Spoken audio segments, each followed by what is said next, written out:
ఈ ఒక్కడికి వ్యవసాయంతో సంబంధం ఉంది, కానీ మనందరం వ్యవసాయం చేసి ఆ రైతుతో మాత్రం సంబంధం లేకుండా బతుకుతున్నాం. సంబంధం ఏంటండి?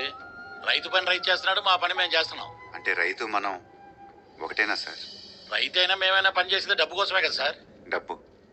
హ. మీకు 2 నెలల శాలరీ ఇవ్వకపోతే ఏం చేస్తారు సార్? మా సేవింగ్స్ నుంచి తీసి ఖర్చు పెట్టుకుంటాం. అదే మీ కంపెనీ మీకు 6 నెలల శాలరీ ఇవ్వకపోతే?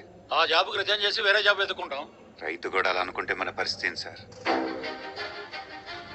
మనకి 2 సంవత్సరాలకోసారి జీతం పెంచకపోతే రోడ్లెక్కి స్ట్రైకులు చేస్తాం, కానీ రైతు మాత్రం సంవత్సరాల పాటు తన నమ్ముకున్న పంట మీద లాభం వచ్చినా రాకపోయినా మళ్ళీ మళ్ళీ పంట పండించాలన్న ఆశతో తన వేసిన ప్రతి విత్తనంలో తన జీవితాన్ని వెతుక్కుంటూ ఉంటాడు. అలాంటి రైతు మనం ఒకటేలా అవుతాం సార్?